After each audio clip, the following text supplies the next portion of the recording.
Hello friends, welcome to ThinkerViews podcasts where we share our book reviews with you. Author Roshani Choksi writes popular books targeted at young adult readers which feature mythical and fairy tale characters from all around the world. We have been reviewing her Pandava series that follows the journey of young heroines who are recognized as the modern-day warriors for the side of Devas, as they travel through the magical other worlds and try to manage its expectations from the teenage girls.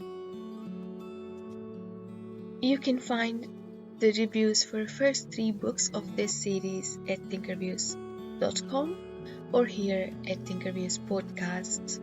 They're called Aru Shah and the End of Time, Aru Shah and the Song of Death, Aru Shah and the Tree of Wishes. Continuing our reading journey of the Pandava series books, we are now sharing with you the 4th installment review.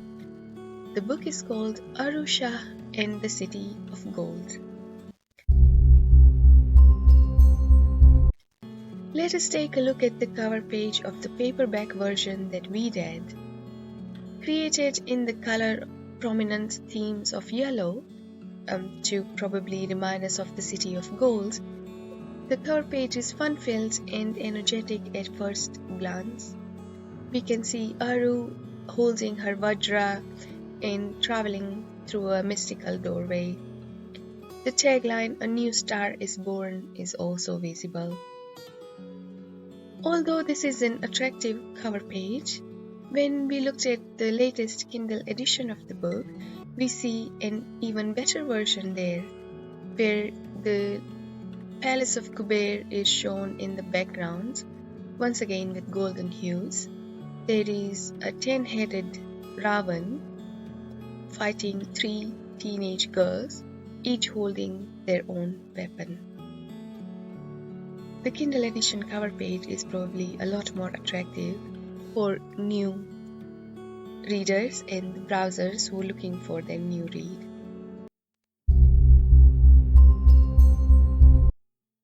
Let's now take a look at the storyline.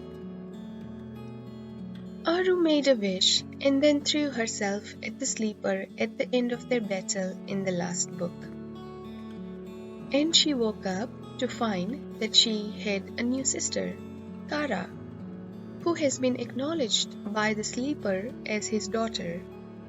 Although he erased all Kara's memories except for last 2 years, which Kara has spent locked in one room, and so Kara only knows what the sleeper has told her. So now, Kara throws in her lot with her prisoner Aru, and the 2 girls escape together. Kara has a trident called Sunny, which is almost made of sunlight and is an excellent fighter. When the girls make it back to Atlanta, Aru finds that her mother has gone away again, and the Pandavas have fallen out of favor in the public opinion. The sleeper's army is about to attack Lanka in a few days, and Kuber, Lord of Lanka, has invited the Pandavas to Lanka for a quest. If the quest is successful, the Pandavas will get the Nairatha army, a formidable militia that belongs to Kubera, and then they can fight the sleeper. So how do they get to the City of Gold? By following the gold roads. From a gold mine in Dalonega, they follow the shadowy roads that lead them to the kingdom of Kishkinda and then to Lanka.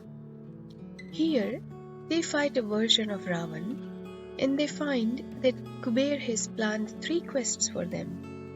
1 to test their heart, 1 to test their might, and 1 to test their sight.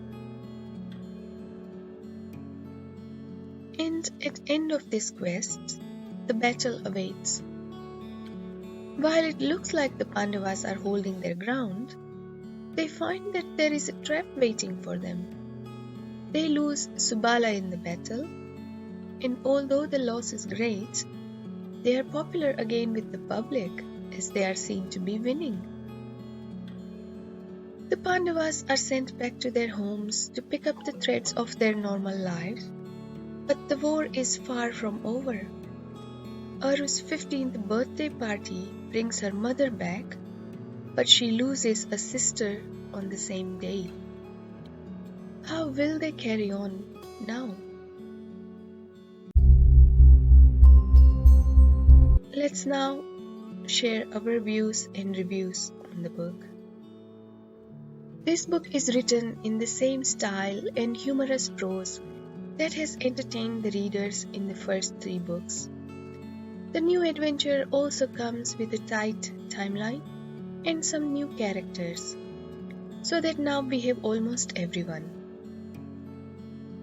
We have Yamini as Yudhishthir, Bryn as Bhima, Aru as Arjun, Sheila as Sahadeva, Nikita as Nakul, and Kara as Karna. They also have Aiden, who carries the soul of Draupadi, and together they all try to build a family that is dependable and loving and accepting. There are still insecurities, especially with the teenage attraction and awkwardness now that the sisters are nearly 15. And so the author tries to create the mystery elements by revealing the past choices and life stories of the characters like the sleeper and Kritika, by showing how Aru and Kara were born and how they have all come to this crossroads which seem to lead to war no matter which way they try to go. Kara is torn between loyalty to the only person she has known for as far as she can remember and her questions about her birth parents. She has just found out that the person who promised to take care of her turned out to be lying. She is hurt. She just wants to do what is right and doesn't know what that looks like. I can't fault her for that. What we know of the world are blips and fragments. The only people who can truly speak of history are ghosts.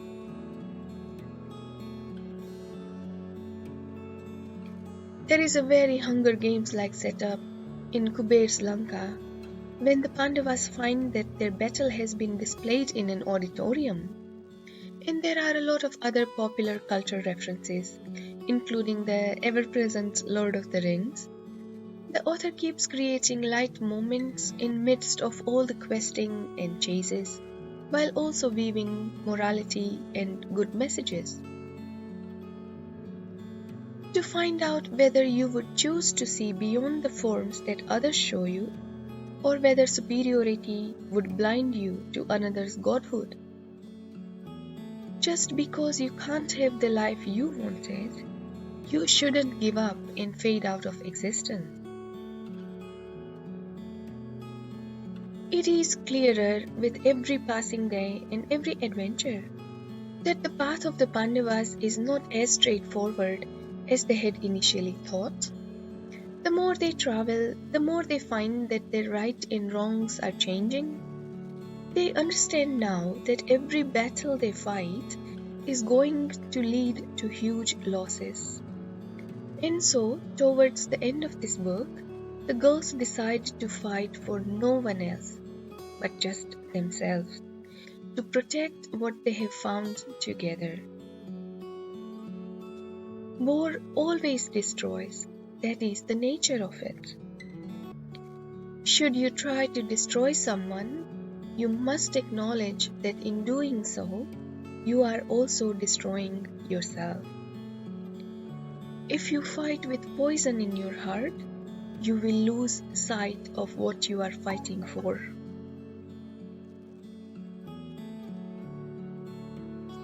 And that the biggest battles is what one has with oneself, and that lasts throughout the life.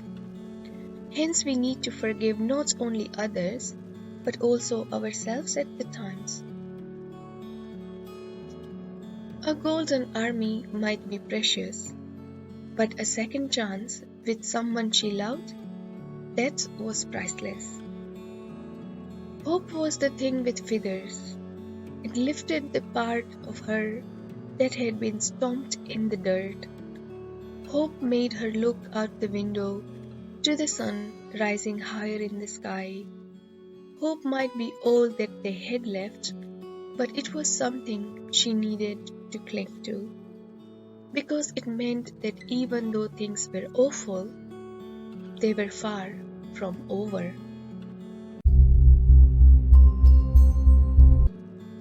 To summarize, it is an enjoyable segment in the series featuring young, adventurous, and courageous soul sisters trying to figure out where they should be heading.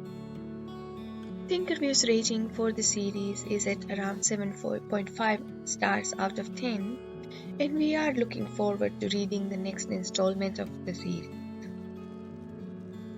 We can recommend the book to all young readers out there who are looking for entertaining and adventurous characters and travel the mythological journeys that the Pandavas take on in their quest to find the goals in their lives. Have you read the Pandava series or any other similar works? If you are enjoying reading this series, let us know via comments. Please subscribe the channel or hit the like button. Please let us know if there are any other series that you have enjoyed reading and would like us to explore. And until the next time, thank you for listening.